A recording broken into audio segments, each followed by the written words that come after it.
Hello, friends. This is a new, already sixth part of Creepy Stories from the vastness of Reddit. Be sure to support the video with a like and a subscription. Your activity helps the development of the channel. Well, now get comfortable. We are starting. Enjoy watching. Footsteps in the attic of a home that I once lived in. I mentioned this in passing in the What Is This subreddit, and didn't notice that there was some people that wanted to know more about it until after the thread was locked, so here I am to make things right. I don't have all the answers to what happened, but hopefully, if this post reaches someone who might be experiencing something similar, it'll get them to talk openly about it and look for non-paranormal sources. Safely. When I was 12, my parents came home to tell my older sister and I that they had bought a new house and took us over to see it. It was a 2,164 square foot single level home situated right off the fairway of a golf course with lots of living space, 4 bedrooms and 2.5 baths. From the outside of the house, it looked totally normal, but the inside, anything but. The living room and dining room were entirely baby blue. Carpet, walls, mantle, curtains, and even the large white granite fireplace had baby blue paint on it. Criminal. The family rooms had the largest floral print that I've ever seen in my life with matching curtains. We're talking blooms 2 feet wide. Every room had an outlandishly done theme.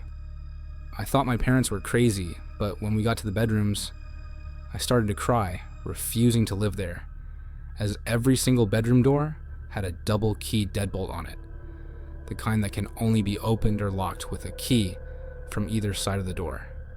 I argued that the person that had been living there before was crazy. My parents assured me that it was just a woman who'd won the house in a divorce and let the house fall into foreclosure. Because it was so cheap for its size, $118,000, they promised that they would renovate the entire place and replace all of those creepy bedroom doors. It took months for the house to be fully renovated, and as promised, it was a normal home again, though there was some tiny flecks of baby blue paint left on the rough granite fireplace. Thinking back, I can understand why my parents looked past its eccentricity, as it was a very nice house with a good floor plan. I'm still in agreement with 13 I owe me, when we finally moved in, that those deadbolts were a bad sign that my parents should have heeded. My parents ended up splitting up a few months later, so it was just my mom, sister, and myself living there. And me, I thought the house was haunted.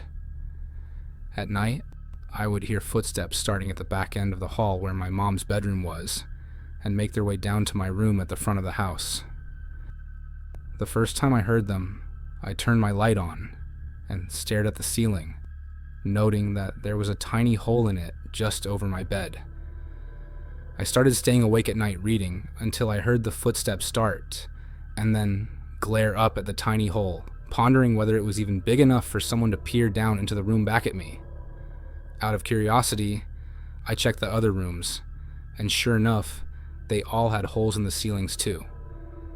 Because things were so turbulent there with my parents' divorce, I never said anything about it. The 3 of us were fighting all the time anyways, as our belongings kept mysteriously ending up in each other's rooms. I'd find things of my mom's or sister's in my room and be accused of stealing them when I had no idea how they ended up in there. Same thing would happen with my things, so that definitely added to the turbulence in the home, though I did try pointing out that there was something wrong with the house. My mom just got mad. Worse yet, one night during dinner, my mom found pins in her mashed potatoes, just as she was about to take a bite. She accused my sister and I of trying to kill her, but I honestly don't know how the pins got in there. Hole in the ceiling, maybe? I don't know. Things got a lot more turbulent after that. One day, after 3 years of living there, I came home from school and sat down in the breakfast nook to do my homework as usual. I'd barely started working on it when I noticed that the room smelled very strongly of Old Spice, a cologne my dad never used, and it had literally been 3 years since a man stepped foot in the house. In fear, I grabbed my homework, went straight out the nearby sliding glass door, and did my homework on the porch of the backyard, confident that golfers would be zero passing by as I worked. My sister came home about an hour later, and I rushed back into the house to tell her what I had experienced.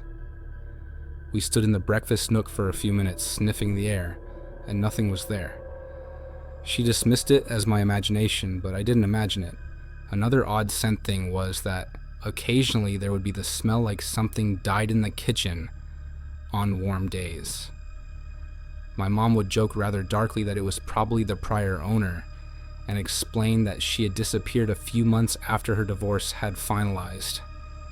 I knew that last part wasn't a joke, as we had been receiving her mail for years, writing "no longer at this address," and sticking it back in the mailbox. Sometimes I wonder if my mom was only half joking and really thought the prior owner was under the house, and other times I wonder if the smell was something else entirely. Once my sister moved out to go to college, it was just my mom and I. Eventually, she decided the house was too big for the two of us, and we moved into a smaller home after living in this house for 5 years. So to recap, missing prior owner, deadbolts on the bedroom doors, footsteps walking above all the bedrooms at night, tiny holes in the ceiling, missing or mysteriously misplaced items, the smell of men's cologne, the occasional smell of rot. Teen me thought the house was haunted. That's what I said when I confided the story about the house to my friends and boyfriends. That's what footsteps are in the attic, right? It was about 4 years after we'd moved out of that house that the three of us went out to dinner, along with my sister and my boyfriends. We were in the middle of dinner when my boyfriend, at the time, trying to make conversation, said that I had told him about how we'd all lived in a haunted house. I was super embarrassed. My mom and sister were puzzled, and I explained that I heard footsteps at night. My sister, shocked, said that she'd heard them too, walking up and down the length of the bedrooms. As we were talking about the missing things and confirming that we'd not really stolen anything, and that afternoon that I'd smelled cologne, we realized that our mom was frozen and white as a sheet. We asked her what was wrong, and she explained. Apparently, when the contractor was renovating the house, he'd gone up into the attic to check things out there and found an old mattress, empty wine bottles, some holding candles, and a bunch of trash up there as if someone had been living in the attic. My mom said they cleared it out and decided not to tell either my sister or I because we were already dead set against the house. Since then, I have 1,000 unanswered questions. Did someone make their way back up there after the renovation was done? Were they the footsteps at night? Were they coming down into the house while we were all away with work and school and moving things around, causing trouble? Was that why I smelled cologne so strongly that one day? Were they actually in the house still? Did they drop pins through a ceiling hole into my mom's food as that scared us all? Was the rotting smell the prior owner under the house, or was it the smell of their waste in the attic? Were they the prior owner, or the reason why the prior owner had keyed deadbolts on all of the doors and eventually disappeared? We'll never know because we didn't talk about it as we were too busy fighting and not talking about what we were hearing at night. That's all for today. Thanks for listening to the end. See you in the next episode, and you can watch my other videos using these tips.